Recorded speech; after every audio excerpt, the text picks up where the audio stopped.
Glória a Deus. Deus abençoe. Em nome de Jesus Cristo.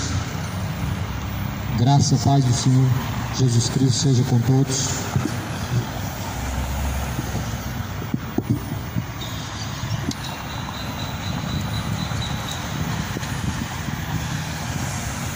A Bíblia diz que a fé vem por ouvir, e ouvir vem pela palavra de Deus. Hebreus, livro de Hebreus, de sorte que a fé vem por ouvir, e ouvir vem pela palavra de Deus. É a palavra de Deus que nos dá a verdadeira fé. O que é fé para você? Para muitos, fé é ter uma religião, é praticar tradições. O que é fé segundo a Bíblia? Que está escrito em Hebreus, diz que a fé vem por ouvir, e ouvir vem pela palavra de Deus. Somente a Escritura Sagrada, ela é o suficiente para produzir verdadeira fé dentro do nosso ser, dentro do nosso coração. Só há uma fé verdadeira que pode nos salvar, é a fé segundo a Bíblia. Jesus diz: quem crê como diz a Escritura, rios de água viva fluirão de dentro do teu ser. Ou seja, você tem uma água a saciar a sua sede, mas agora uma fonte a jorrar de dentro do teu ser para saciar também outras pessoas. Ou seja, Deus nos dá uma água viva para saciar nossa alma, de uma maneira que nós temos também para saciar outras pessoas. Ou seja, temos uma fonte a jorrar de dentro do nosso ser. Que fonte é essa? É Cristo. Que água é essa? Palavra de Deus. A fonte a jorrar. Essa sede é o pecado manifesto através de uma satisfação, a sede da alma. Jesus fala: quem tem sede, vem a mim e beba, e de graça eu lhe darei da fonte da água da vida. Jesus está te convidando. Jesus faz o convite. Quem tiver sede, beba. É de graça. Da fonte da água da vida. Jesus, ele te oferece, ele nos oferece da fonte da água da vida. O que sacia a alma do homem não é ele ter falta, sabendo que tem o suficiente para pagar e para poder gastar. Não é isso que traz satisfação. Não é saber que as suas contas estão tudo pago e que ainda tem alguma coisa sobrando. O que sacia, meu irmão, o que dá saciedade, satisfação na alma do homem, é saber que ele tem aquele que é a fonte da água da vida, Jesus. Porque Jesus não tem somente para esta vida, Jesus tem para a eternidade. Jesus não tem para te dar só agora e hoje. Ele tem um céu de glória na eternidade. Algumas pessoas esperam somente por esta vida, buscam somente para esta vida, mas se esquecem da eternidade, para onde vai a sua alma. Se esquecem de acumular diante de Deus, se esquecem de acumular diante do Senhor. Jesus fala: não acumuleis tesouro nessa terra, aonde a traça e a ferrugem pode destruir, mas acumular esse tesouro diante de Deus, aonde nem a traça pode destruir, nem a ferrugem, aonde o ladrão não pode roubar e não pode minar. Aonde que está o seu tesouro? Lá está o seu coração. Aonde está o seu tesouro, está o seu coração. Na eternidade ou na vida momentânea? Na vontade do Senhor ou na vontade de algo que há de se passar? Uma vida eterna ou uma vida momentânea? Onde está o seu coração? Em tesouros terrenos ou num tesouro celestial? Uma vida que há de passar ou uma vida eterna diante de Deus? Em que consiste a sua busca. Jesus, Ele é o nome, sobre todo nome. Eu venho nessa tarde anunciar as virtudes daquele que nos chamou. Porquanto disse Jesus: ide e pregar o Evangelho por todo mundo, a toda criatura. Aquele que crê e for batizado será salvo, disse Jesus. Porém, aos que não crêem já estão condenados, disse Jesus Cristo. O que não crê está condenado, segundo disse Jesus. Jesus está falando de incrédulos que confessam. Jesus está falando de incrédulos que confessam que crê, mas negam suas obras. Os incrédulos que não creem em Jesus, eles não praticam a palavra de Cristo. Há incrédulos que confessam, mas não praticam. E muitos estão vivendo nessa incredulidade. Muitos estão vivendo debaixo desta incredulidade que está levando a sua alma para o inferno. Confessam no que crê e que conhecem, mas negam em suas obras. Essa é uma falsa fé, uma fé fingida, a qual não pode salvar, que por sinal, segundo a Escritura, a Bíblia, essa é a mesma fé em que os demônios têm. Crês que há um só Deus, pois fazes bem. Até os demônios creem e se estremecem. A Bíblia diz que os demônios também creem em Deus, se estremecem. O que é uma fé que agrada a Deus? É a fé de fidelidade, de ação, obediência, sujeição, devoção a Deus. Ou seja, uma fé que não obedece a Deus, uma pessoa que não obedece a Deus é uma falsa fé, uma fé sem obras. E a fé sem obras, ela não pode salvar. A fé sem obras, ela é morta. Você apresenta para Deus a sua fé e sem a sua obra, sem a sua ação, sem a sua obediência, sujeição, é uma fé morta. É a mesma fé dos demônios, que creem em Deus, se estremece, mas não obedece. Livro de Tiago, capítulo 2. Crês que há um só Deus, fazes muito bem, pois até os demônios o creem e se estremecem. Amado, fé é firme fundamento das coisas que não se vê, mas se espera. E como você pode esperar algo sem sequer você buscar aquilo? Ou seja, o céu deve ser buscado. Como você pode esperar o céu sem buscar? Como você pode esperar salvação sem busca? Como que podemos alcançar aquilo que não buscamos? Como que nós podemos obter a salvação sem buscar? Jesus falou: buscar-me-eis e me achareis, mas quando me buscardes de todo o vosso coração. O céu é uma busca cotidiana. O que você está buscando? Pecado ou a Deus? O que você está buscando?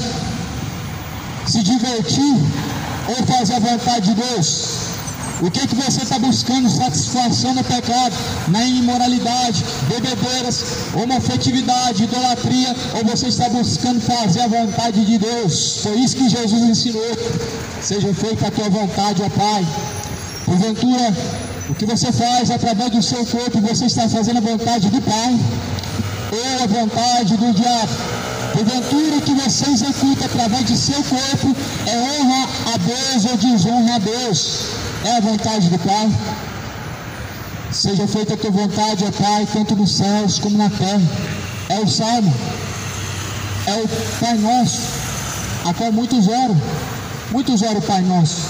Já percebeu que você está orando o Pai Nosso? Seja feita a tua vontade, Pai, não a minha. Seja feita a vontade do Senhor no céu, na terra. Ou seja, não a tua, mas a de Deus. Deus, o Evangelho de Deus, o Evangelho de Cristo, não trata da vontade do homem, mas trata-se da vontade de Deus. Ou seja, o centro da vontade é a vontade de Deus.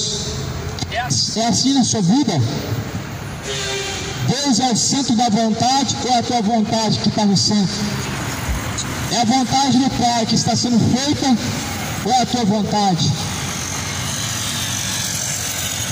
A Bíblia, meu irmão, está escrito em Mateus, Evangelho de Mateus, capítulo 3. João Batista vinha pregando, dizendo: arrependei-vos, porque está próximo o reino dos céus.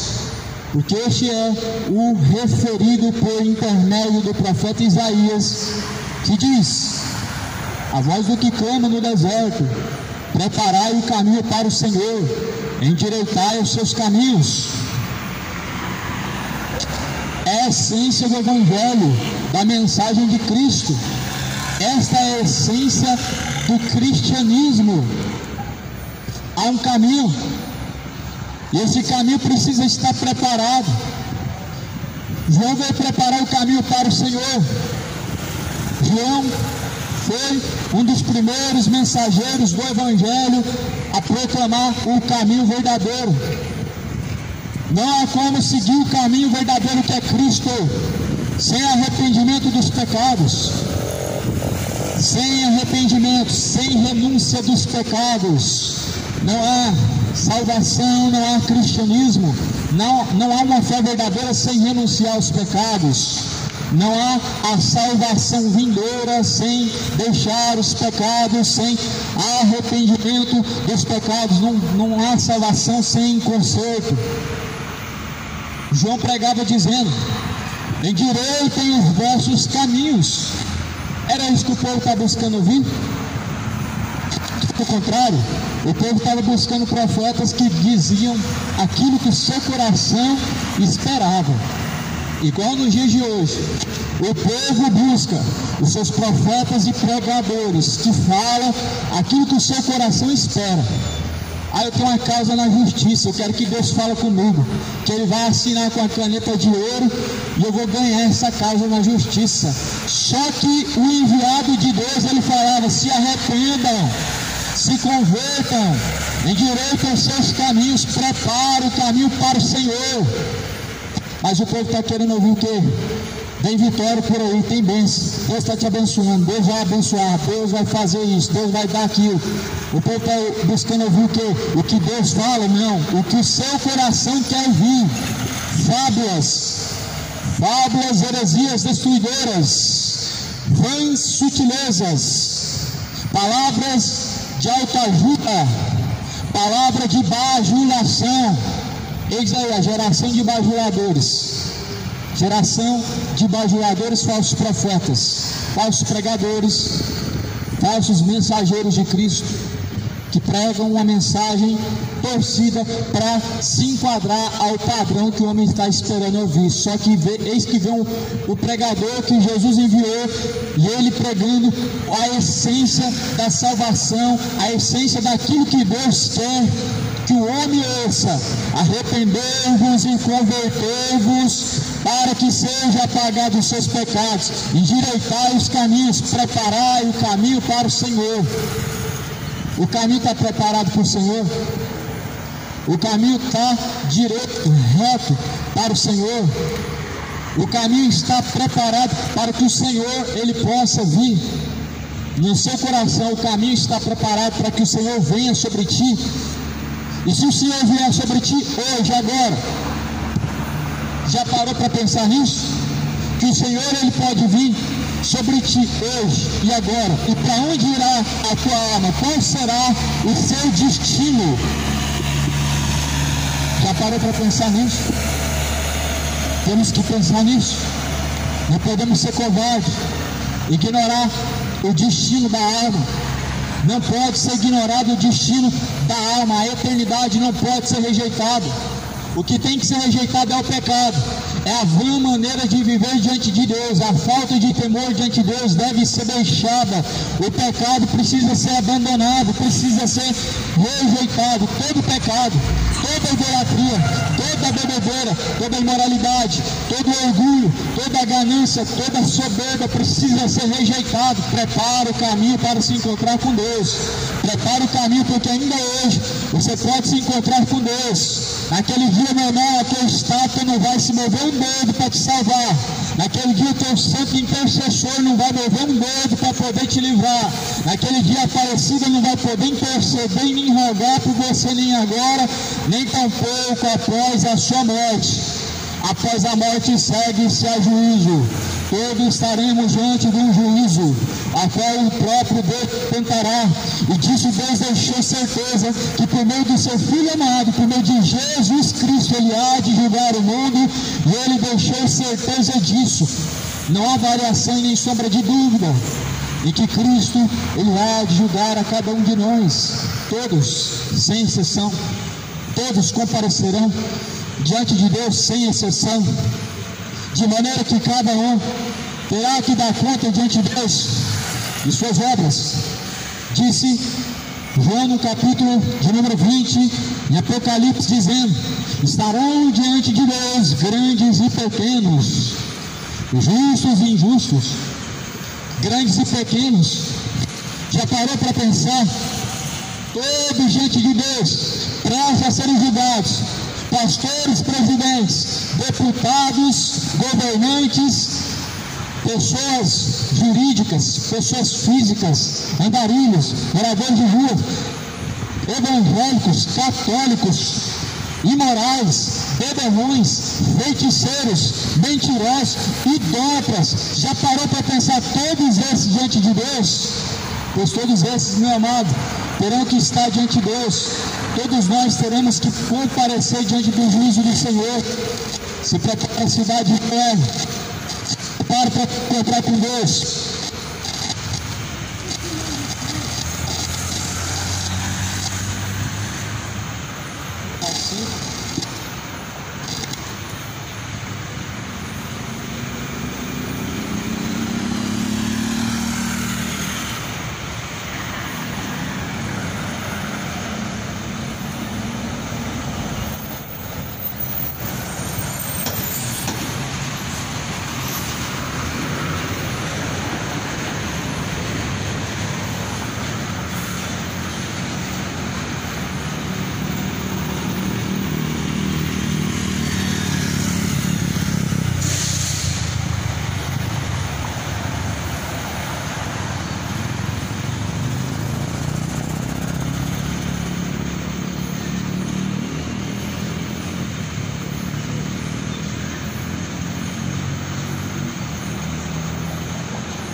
Você prepara-se para se encontrar com Deus.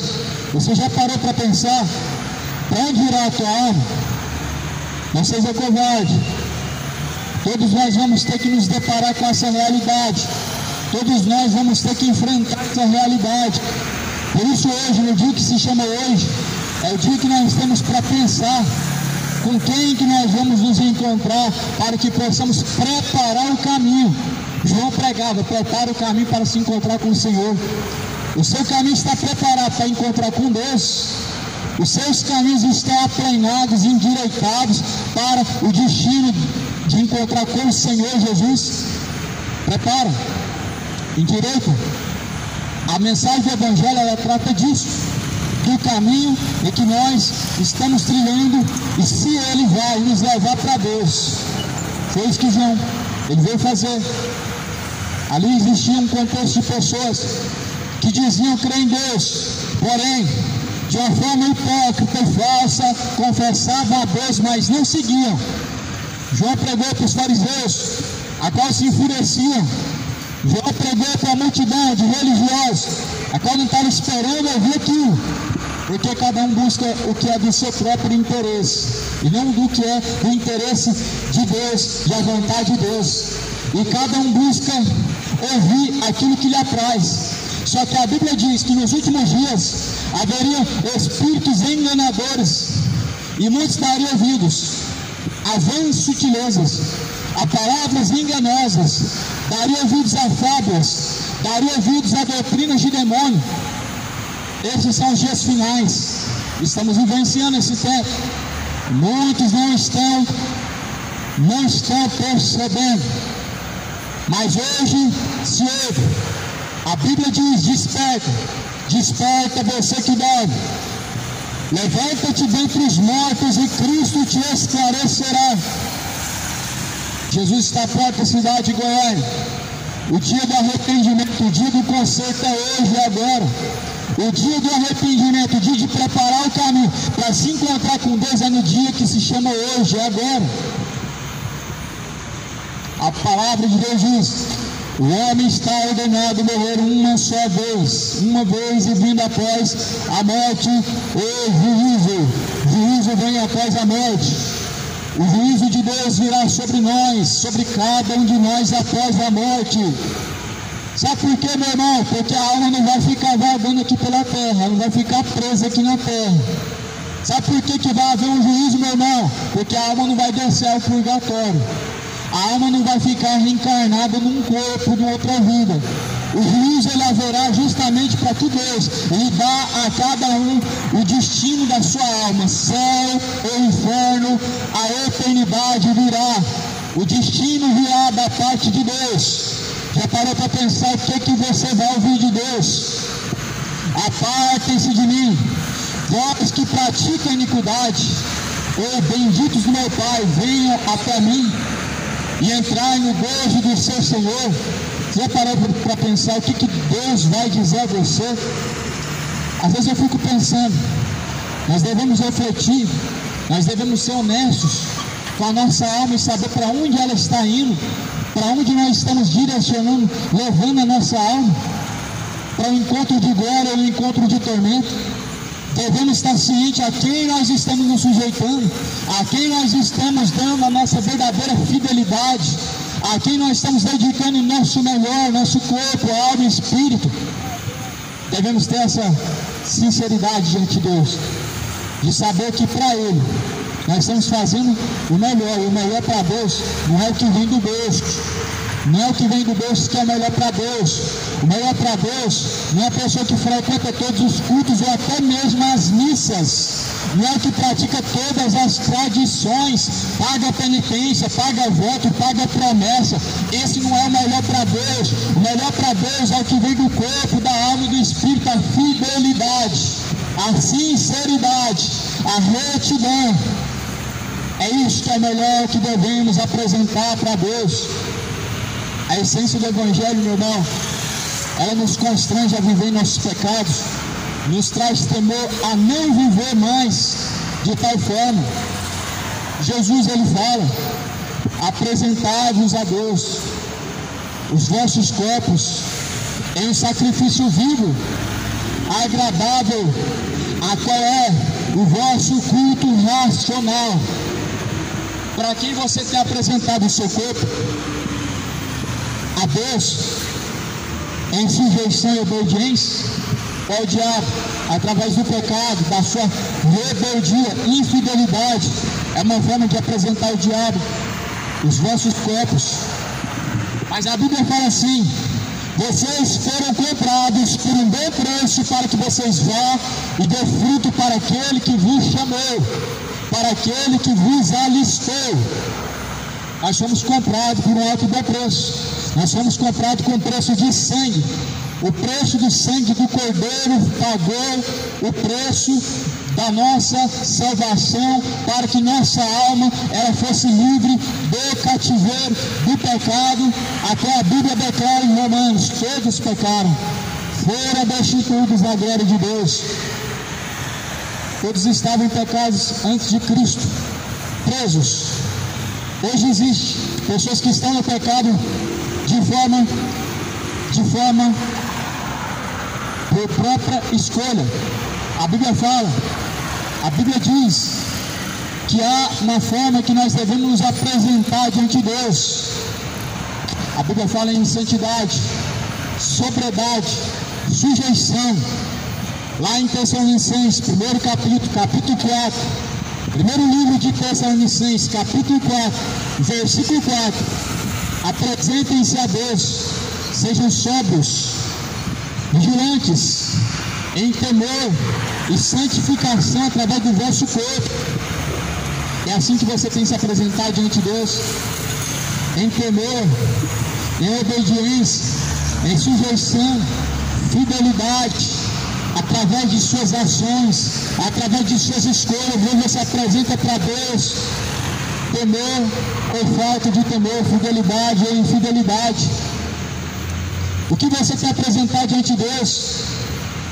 Apresentado diante de Deus de forma limpa, segundo está escrito em Apocalipse: bem-aventurados são os que lavam suas vestiduras no sangue do Cordeiro, para que tenham direito à árvore da vida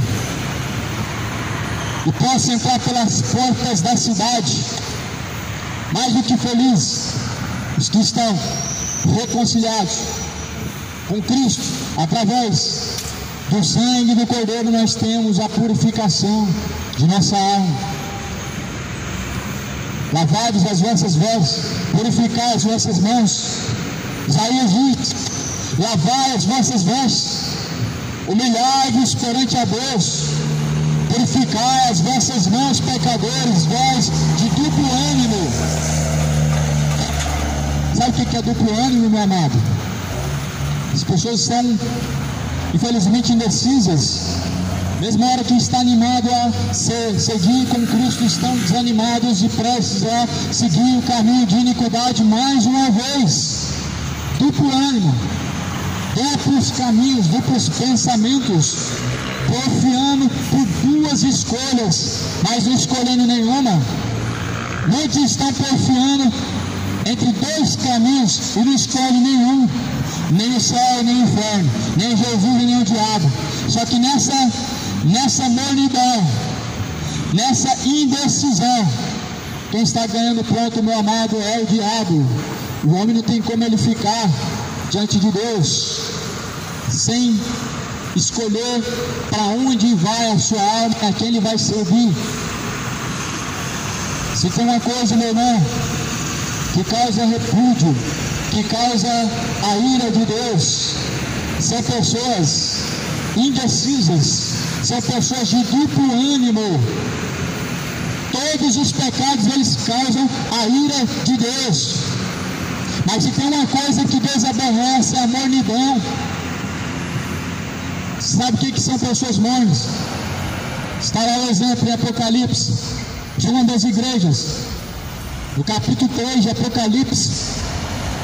Aqueles que são, e não somente são infiéis, mas são aqueles que não se posicionam contra ou a favor do que é certo, não se posiciona contra o que é reprovado diante de Deus. São pessoas que infelizmente estão vivendo de tal forma abominável diante do Senhor. Se perguntar para onde vai a tua alma, vão dizer que não sabe, só Deus sabe. Só que a Bíblia diz: o Espírito de Deus, ele testifica conosco que nós somos de Deus. Ou seja, se você é de Deus, a sua alma vai para onde? A sua consciência, ela diz para onde vai a sua alma. O Espírito de Deus testifica. Não há como pecar em paz, sem pesar, sem haver temor, sem a consciência pesar, não tem como. Porque o Espírito de Deus, ele testifica. Se nós estamos com a consciência limpa diante de Deus, se nós estamos vivendo de forma justa e sincera diante de Deus, sabemos para onde está indo a nossa alma. Temos paz, para onde vai a nossa alma? Temos paz diante de Deus. Se não há paz diante de Deus, é porque a alma está caminhando para o inferno. Se não há paz diante de Deus, é porque não há segurança da eternidade. Logo, essa insegurança mostra que a tua alma está caminhando para o abismo do inferno. E se desperta. Desperta você que dorme. Se arrependa hoje. Endireitar os caminhos, preparar o caminho para o Senhor. Assim a voz que estava clamando, voz do que clama, preparar o caminho para o Senhor, endireitar as suas veredas. Aqui quem estava clamando não era João Batista, era o Espírito de Deus, através de João. Não era a vontade de João, mas era a vontade do Espírito Santo. Ninguém faz a vontade de Deus pela sua própria vontade ou pela sua própria decisão. É Deus quem dá ao homem esta graça, essa dádiva de executar a vontade dele. Outrora todos nós estávamos fazendo outra coisa antes de fazer a vontade de Deus. Antes de fazer a vontade de Deus, outrora nós estávamos fazendo a vontade de Satanás. Outrora, antes de estar fazendo a vontade de Deus, estava em raves, estava em biqueiras. Outrora, antes de fazer a vontade de Deus, estava vivendo uma vida imoral, estava vivendo uma vida depravada. Todos nós, antes de conhecer o Senhor, nós vivemos uma forma devassa, vivemos uma vida incrédula, sem Deus e sem temor, caminhando todos para o fogo, caminhando todos para a condenação eterna, conhecendo Deus e negando a Ele em suas obras, confessando com os lábios e negando nas próprias ações. Assim somos todos nós, não fazendo a vontade de Deus, não sendo guiados pelo Espírito de Deus. Jesus falou que Ele enviaria o Espírito Santo, e Ele enviou. O Espírito Santo de Deus foi derramado não sobre toda a carne, mas sobre aqueles quanto o receberam. A saber, todos quanto o receberam, estes foram dados o direito de serem chamados filhos de Deus.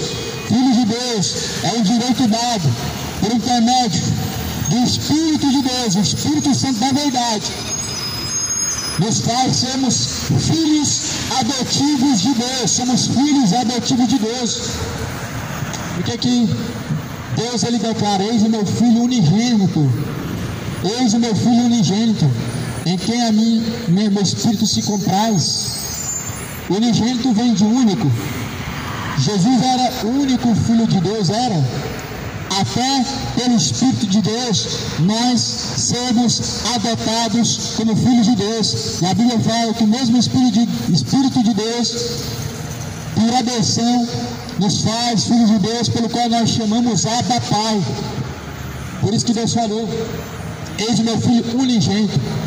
Deus só tinha um filho, era só Jesus, era o único Filho de Deus. Todos estavam destituídos da glória de Deus, mas por meio do sacrifício da cruz, Jesus derramou o Espírito Santo sobre aqueles que receberam, e assim nós somos por adoção feitos filhos. Não nascemos todos filhos de Deus. Contrário à Bíblia, esse pensamento, contrário aos ensinamentos de Deus, esse ensinamento. Não nascemos todos filhos de Deus, somos criação de Deus. Deus nos fez, nos formou do pó da terra. Somos feitura de Deus, somos criação do Senhor, mas porém filhos. Somente a partir do momento que nós reconhecemos a pessoa de Cristo, nos sujeitamos a esse Senhor, aí sim o Espírito Santo de Deus é derramado e se torna filho. Aí se tornam filhos verdadeiros de Deus. João, ele preparou o caminho para o Senhor. Você preparou o caminho para o Senhor em seu coração? Porque para a eternidade que vamos, o caminho tem que estar preparado. Para o lugar que você vai, tem que estar preparado o caminho. O caminho que está trilhando é para o céu de glória, ou é para o eterno tormento, o sofrimento no lago de fogo e enxofre? Já parou para pensar? Pois o salário do pecado é a morte. Pensa em quanto tempo. O salário do pecado é a morte. Porém, o dom gratuito de Deus, a vida eterna, por meio do Senhor Jesus Cristo. Isso mostra que sem Jesus Cristo Estamos todos perdidos sem Cristo, destituídos, afastados da glória de Deus. Mateus, Evangelho de Mateus, está escrito no capítulo de número 5. Capítulo de número 5, algumas das mensagens de Jesus Cristo. Ouviste que foi dito: não adultere, não adulterarás. Mateus 5, versículo 28. Eu, porém, vos digo: qualquer que olhar com uma intenção impura para uma mulher, em seu coração adulterou com ela. O que Jesus quer dizer com isso? Jesus está falando de algo que vem do coração. Não é isso que as pessoas dizem? Deus só quer o coração? Não é isso que as pessoas dizem? O que importa para Deus é o coração? E nesse exato momento Jesus está falando de algo aqui que vem do coração do homem. Jesus fala no Evangelho de Mateus, no capítulo 5, ora, do coração do homem procede os adultérios, do coração do homem procede os roubos, do coração do homem procede as bebedeiras, do coração do homem procede as mentiras, do coração do homem procede todo o tipo de impiedade, porque o coração ele é a entrada e saída da vida. O coração aqui, Jesus está falando do que relacionado com o que nós vemos. Ouviste? Eu, porém, vos digo: qualquer que olhar com uma intenção impura, ou seja, uma intenção de adultério, uma intenção imoral, uma intenção de prostituição, qualquer que olhar com esse sentimento impuro no seu coração, já adulterou com ela. Jesus está falando de um adultério que muitos estão cometendo e dizendo que não tem nada a ver. Isso aqui para você ver que Deus não quer seu coração, para você ver que o coração é coisa séria. Se você só acha que Deus só quer o coração, então como que está o teu coração diante de Deus? Se Deus só quer o coração, como está apresentado diante do Senhor o teu coração? Há alguma contenda? Há alguma inimizade? Há algum rancor? Há alguma impureza? Há alguma maldade? Há alguma malícia? Alguma mentira em seu coração? Algum orgulho? Alguma soberba? Se para Deus o que importa é só o coração, então o teu coração está puro diante de Deus. Se você está preocupado em preparar para Deus o seu coração, então o teu coração está puro para se encontrar com o Senhor. Justamente isso que João falou: prepare o caminho para se encontrar com o Senhor. E o coração, ele é um caminho. É um caminho que conduz ou à vida ou à morte, a condenação ou à salvação, a justiça ou injustiça, a verdade ou a mentira. Qual desses dois caminhos? Escolha o caminho estreito, porque estreito é o caminho que conduz à vida eterna, e apertado é o caminho, e poucos são os que entram, poucos são os que salvam a sua alma.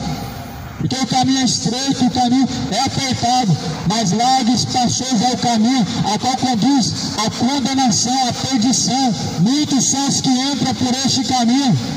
Escolha o caminho certo. Não escolham com o coração.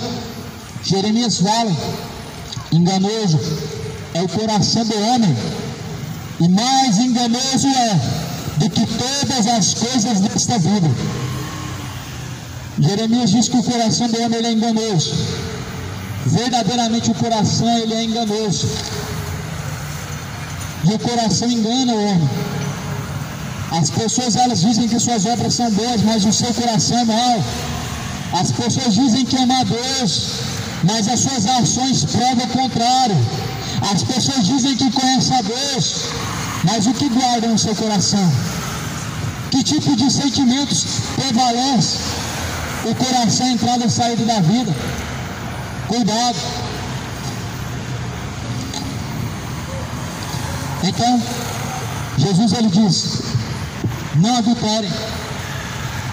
Porém, o que adulterar, aquele que olhar com um sentimento impuro, com desejos impuros, em seu coração, adulterou com ela. E se teu olho direito te faz tropeçar, arranca e lança de ti, pois te convém que se perca um dos teus membros e não seja todo o seu corpo lançado no inferno. Jesus está preocupado com a sua alma ou com o seu corpo?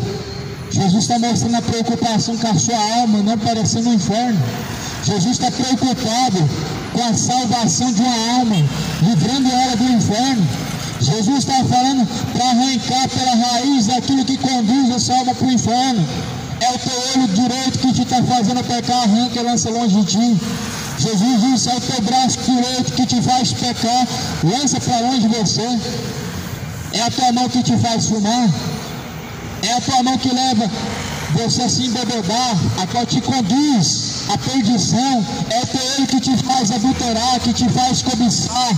É os teus pés que te levam a pecar contra Deus, te levam ao matadouro da perdição, da condenação. Jesus falou: lança para longe de você, corta, lança para longe de você. É melhor que se perca um dos teus membros do que todo o seu corpo seja lançado no inferno. Essa é a mensagem de Jesus. Cadê Jesus? Jesus aqui dizendo que Deus te ama. Jesus falando que Deus é seu amor. Cadê a mensagem de Jesus falando somente de um amor, somente do céu? Sendo que a mensagem de Jesus, a maioria das vezes ele está falando do inferno. A maioria das mensagens de Jesus ele não está falando sobre o céu. Sobre o céu Jesus falou. Mas a maior mensagem de Jesus é sobre uma eternidade de tormento. Jesus nos alertou. Jesus ele nos anunciou as coisas que brevemente vão acontecer, para que assim possa em nosso coração gerar temor. A palavra de Deus precisa gerar temor em seu coração. Você precisa produzir fruto de arrependimento. Precisamos gerar temor em nosso coração pela palavra de Deus. Porque se não houver temor, meu irmão, todos nós estamos caminhando destituídos de Deus, acreditando que estamos indo para o céu de glória, quando na verdade a alma está descendo a perdição, a condenação do inferno. Mais do que felizes são os que ouvem, os que guardam a palavra da profecia deste livro. Os que ouvem essa palavra são mais do que felizes. Você tem tempo? Você tem tempo para ouvir a palavra de Deus? Você consegue tirar tempo para Deus? Nesse exato momento, talvez você esteja aí depois de um dia de trabalho, tira tempo para trabalhar. Todos nós devemos tirar tempo, separar tempo para Deus. Separa tempo para Deus. O homem não vive só de pão, mas ele vive da palavra que sai da boca de Deus. Nem só de pão viverá o homem, mas de toda a palavra que sai da boca de Deus. O que te mantém vivo não é somente o pão, não. Há um pão vivo que desceu do céu. O pão vivo que desceu do céu, este pão é que nos fortalece a permanecermos de pé diante de Deus, a permanecermos caminhando e não desfalecer diante do Senhor. O verdadeiro pão que nos sustenta para essa caminhada, para esta jornada, para esta peregrinação, é a palavra de Deus, é a mensagem de Deus, é a mensagem do Evangelho. O verdadeiro pão que nos sustenta, o verdadeiro pão que nos dá força para continuar caminhando sem desfalecer, é a palavra de Deus.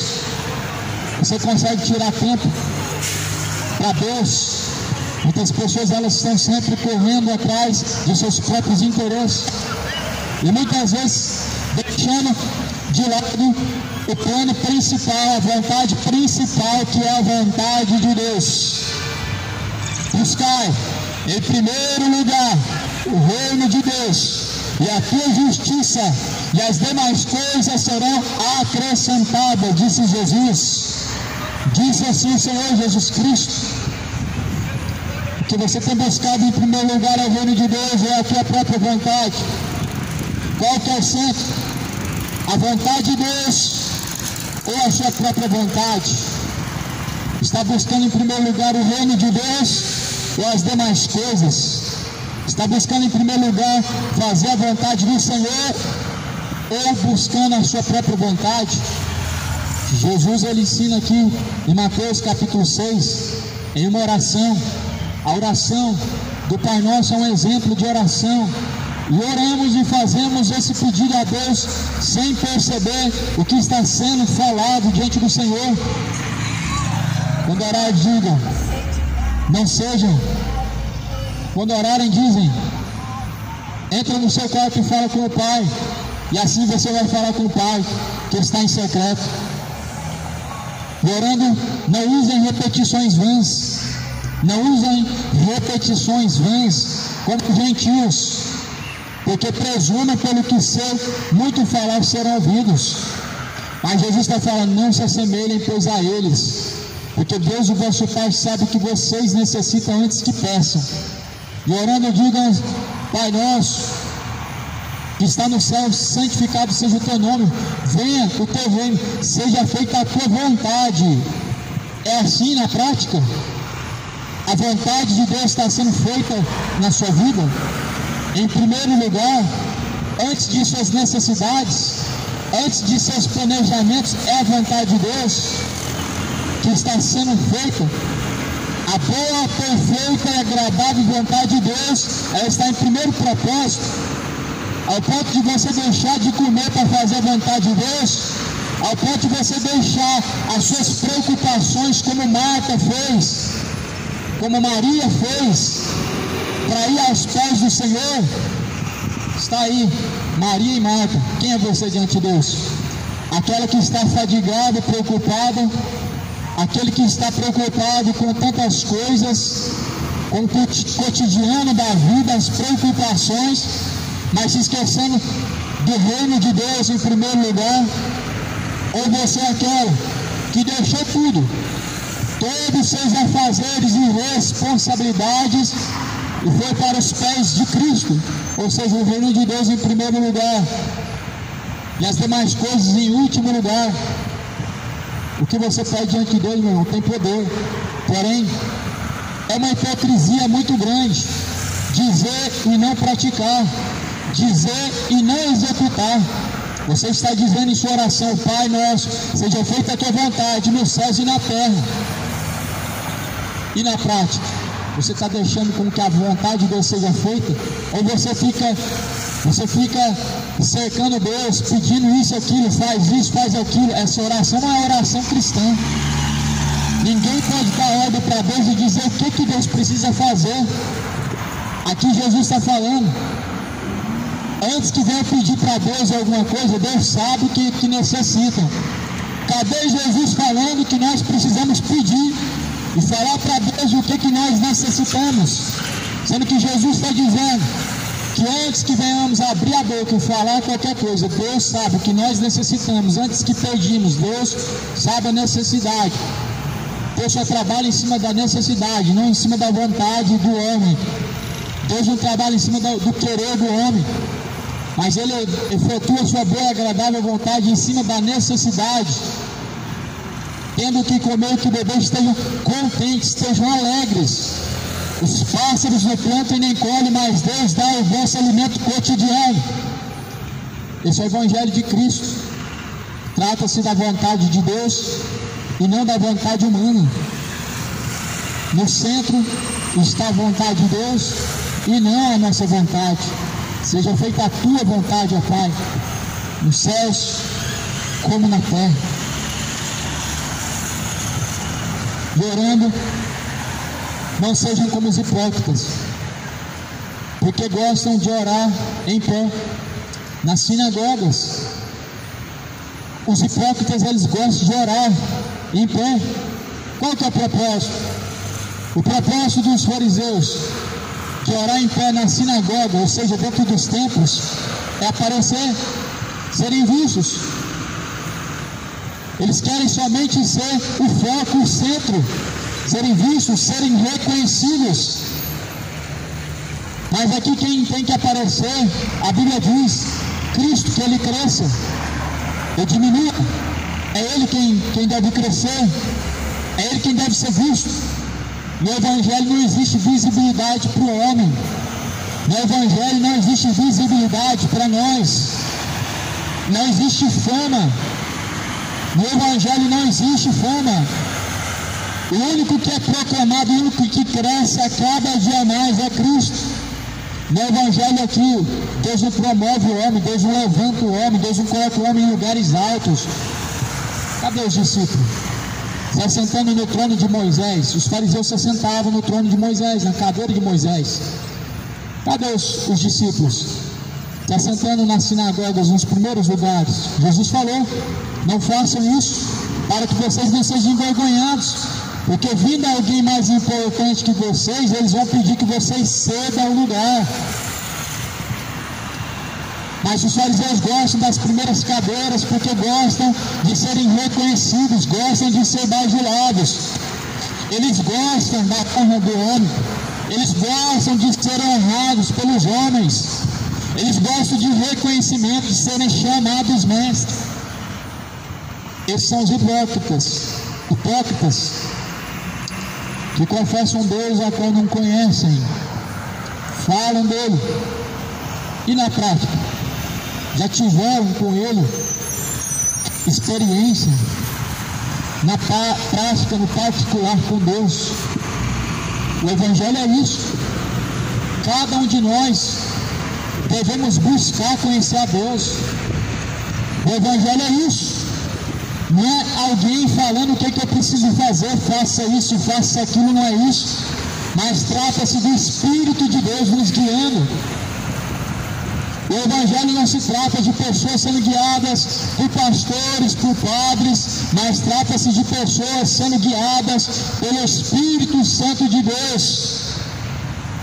É o Espírito Santo de Deus quem vos ensinará, disse Jesus.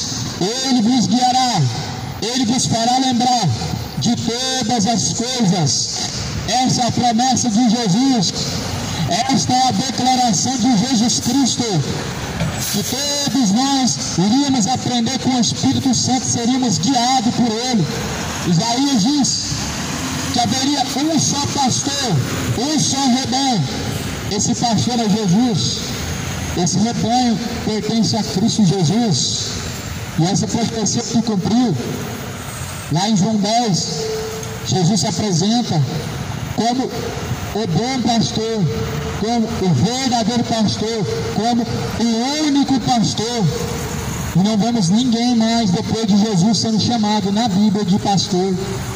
Vemos na carta a qual Paulo escreve dizendo que Deus deu todos, uns para pastores, outros para apóstolos, outros para evangelistas, outros para doutores, outros para profetas. Não se trata de títulos, não se trata de cargos eclesiásticos, não se trata de uma profissão remunerada para ganhar dinheiro.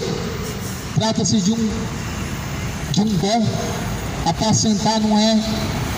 Apacentar, ser pastor não significa ser um empresário da fé, não significa ser o dono da igreja, não significa que as ovelhas pertencem ao homem, não significa ser mais um funcionário remunerado, mas sim alguém que apacenta para Cristo, a fim de que todos conheçam quem é Cristo, o que busquem o dom, a dádiva de Deus, que é a salvação, que é a vida eterna.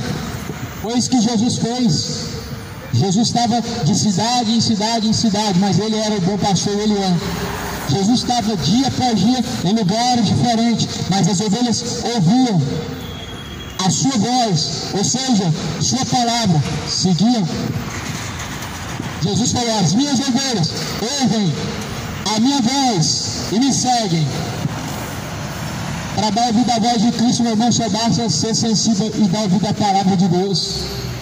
Para ser uma ovelha de Cristo, só basta ser sensível e dar ouvidos ao que diz a palavra de Deus. Se alguém não dá ouvidos à palavra de Deus, esse não é ovelha de Cristo, nem tampouco é digno do reino de Deus. Ovelha segue, bode resiste. As minhas ovelhas ouvem minha voz e me seguem, disse Jesus Cristo. Você é rebanho de Cristo, ovelha de Cristo, ou você é bode? As ovelhas ouvem, seguem. Elas têm ouvidos e seguem. Muitos só ficam ouvindo, alguns até ouvem e contendem, se ensoberbecem, endurecem o coração, resistem, porque são bode. Ou é ovelha ou é bode. Diante de Deus é ovelha ou bode. O que ouve e pratica é o que ouve e compreende. Jesus, ele ensina que a vontade do Senhor é em primeiro lugar. Cada um busca uma religião. E por que várias religiões? Cada um buscando a sua própria vontade, buscando a aceitação. E o Evangelho não se trata de aceitação. O Evangelho trata-se de conversão e transformação.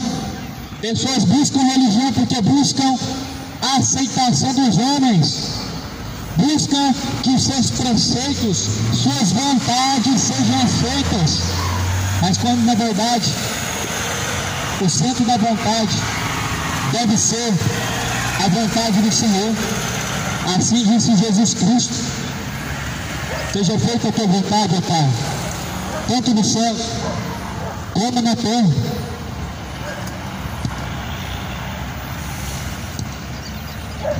Seja feita a tua vontade tanto nos céus como na terra. E hoje, infelizmente, nós estamos vendo as pessoas colocando o homem no centro da vontade, sendo que a vontade de Deus, que deve ser o principal, o primeiro, ele não é o alfa, o ômega, o princípio, o fim. Se ele é o primeiro, se ele é o primogênito, o alfa, o ômega, é a vontade dele que é em primeiro lugar, não é a sua. O Evangelho não trata das suas vontades. O Evangelho não é inclusivo. Deus não é um Deus inclusivo. Não se trata de aceitação, mas trata-se de conversão, transformação. As religiões, elas não requerem do homem transformação e nem conversão.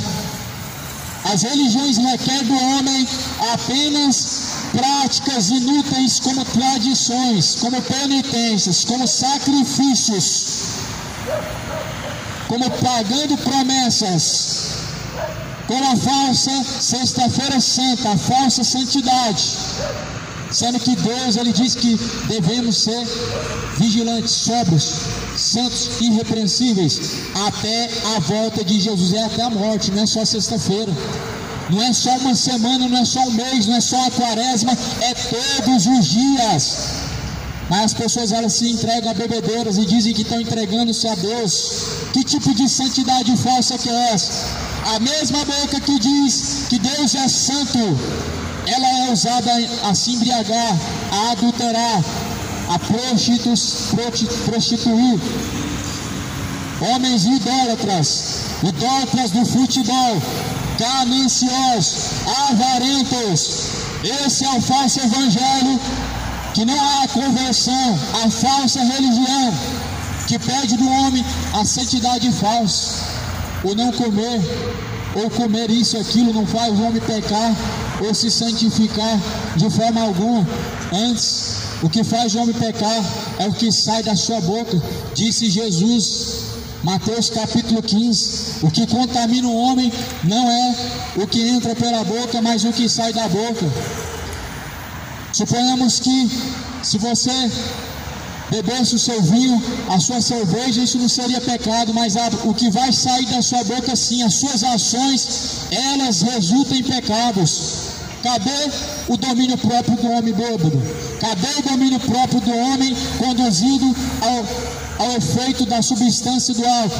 Cadê o domínio próprio do homem conduzido pelo efeito da droga? Sendo que uma das dádivas de Deus é: sejam sóbrios. Um dos requisitos que Deus pede sejam sóbrios. O mundo hoje anda cambaleando como bêbado, andam perdidos como se estivessem bêbados, caindo e levantando, prestes a cair no inferno e não se levantar mais. Andam cambaleando como bêbados, prestes a cair no matadouro, prestes a cair no grande abismo. Desperta você que dorme. Essa falsa santidade nada mais representa uma hipocrisia. É a semana da santa hipocrisia, a santa hipocrisia de homens que não conhecem a Deus, que não se arrependem. Deus quer santidade um dia, os outros dias peca à vontade. É bem isso o evangelho que você conhece, que seu padre pregou para você, que a sua sinagoga, é esse evangelho que essa sinagoga está seguindo. Essa sinagoga de Satanás. Se desperta, ovelha de Cristo, não seja rebelde. Se desperta, casa rebelde, se converta ao Senhor de todo o coração. Purificai os vossos corações, ó pecadores. Lavai as vossas vestes, lavai as vossas mãos. É para todos nós essa mensagem, a mensagem a qual Isaías anunciou. Rasgai as vossas vestes e não o vosso coração, rasgai o vosso coração e não as vossas vestes. Apresente para Deus o coração quebrantado e contrito, não dinheiro, não penitência, não sacrifícios, não promessas. Apresentem para Deus um coração quebrantado e contrito. O sacrifício agradável a Deus o Pai é este, um coração quebrantado e contrito, a qual Deus não rejeita. Muitos colocam sua confiança, conforme os profetas dizem, em coisas vãs. Uns confiam em carros, outros confiam em cavalos.